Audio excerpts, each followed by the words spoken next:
Hey guys, Outdoor Enthusiast 88 here again. So let's say you have a Smith and Wesson M&P 22 compact like this one.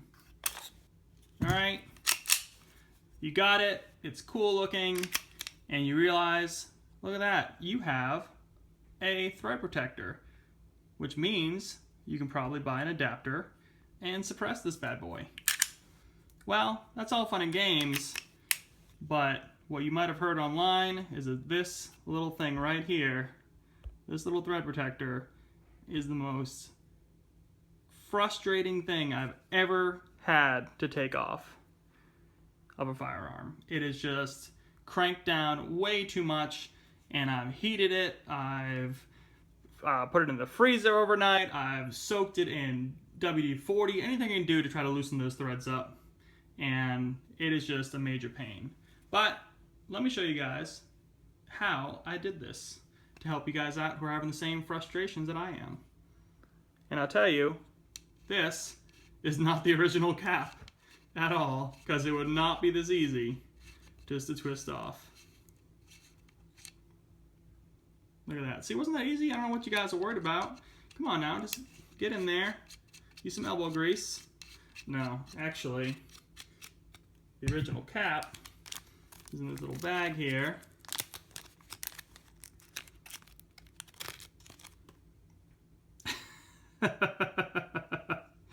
So I ended up filing with a metal file both sides, okay, like so, and then just taking, because you see they had originally had these two little grooves, took a file, then went ahead, took one of these wrenches here, and you could do, if you want it, you could do it this way or not, but I'll show you how I did it.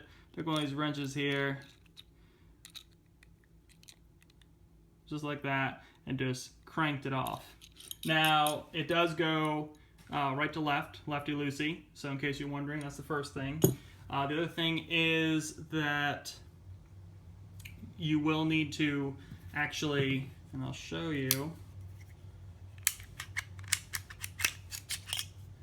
you will want to put this part of the barrel in a vise with like a towel around it or something. You don't want to mar up the finish. Put that in a vise and then go to town, filing, and get the wrench in there and spin it off. It took forever, and I'll tell you, it is the most annoying thing ever that I've ever experienced with a firearm, I think.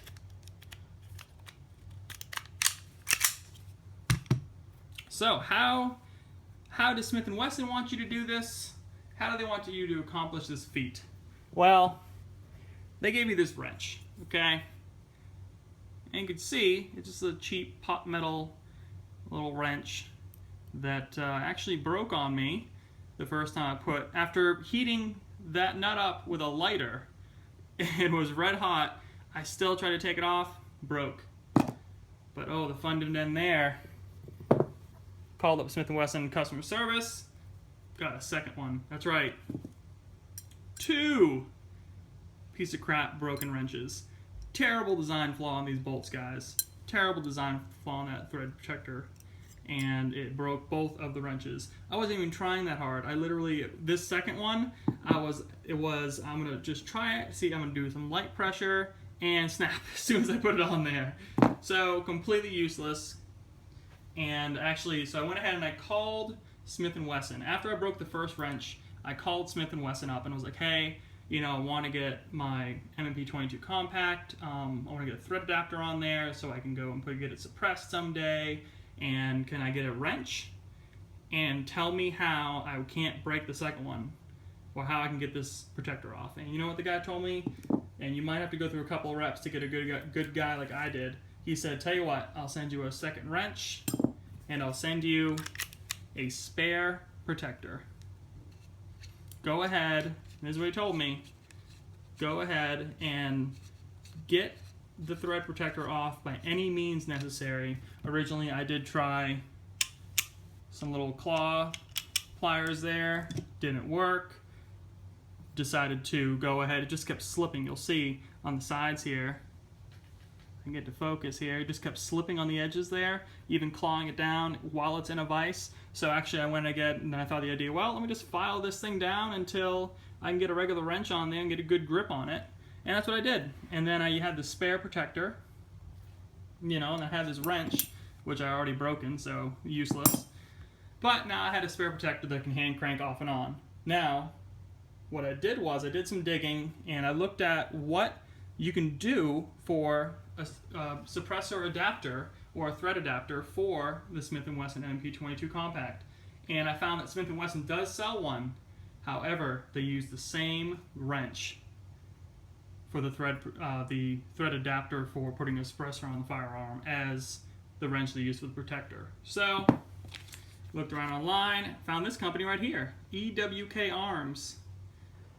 A 1.5 by 28 adapter, blued for Smith and Wesson 22 compact. It will not work with the full-size 22, just the compact version. And it is a much better design. Costs about 20 bucks. But here it is right here. Matches the coloration of the firearm perfectly. Has a protector for the external threads with a nice kind of grip to it there. And I will put the link to where this is down below. So take a look down below, guys. But the biggest improvement is, look at this. It has a, I believe it's a 1/4 hex size. So you go ahead and get a hex wrench like this, or an Allen wrench. This one's a little loose. Actually, I use a better adapter I have. Lock it in nice and tight. And that right there is a much better design than what Smith and Wesson's are offering. So EWK Arms, good job, good work.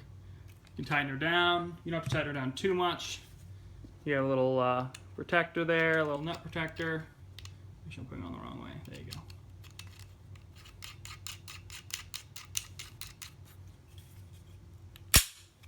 There you go, there you have it. Now that just looks cool. Next up will be a suppressor that I need to get. But I wanted to show you guys how I took that, that protector off. I mean, these things right here are just super annoying and really complicated to get off. Some people said, you know, shoot a couple dozen rounds to the pistol and then take the wrench to it and that'll be enough heat on the barrel to knock this thing out. But honestly, I heated the thing up with a lighter, a torch lighter, for, you know, a whole minute, and it still would not budge even after being left overnight with WD-40 soaking in there and CLP soaking in there. So, you know, if you want, just go and take a file to it like I showed you and have at it. Call Smith and Wesson and tell them what you're trying to do. They'll hopefully give you a spare wrench, and so you can take off and on the thread protector if you want, and they'll hopefully send you a spare so you don't, you know, if you want to take this off, the adapter off ever, you can, because you can't take the pistol apart without taking this whole thing out. So just to let you guys know, you will need to take this off. So, well, thanks for watching, guys. I hope this helps some of you. Subscribe to the channel, like the video, ask me any questions below, and have a good one.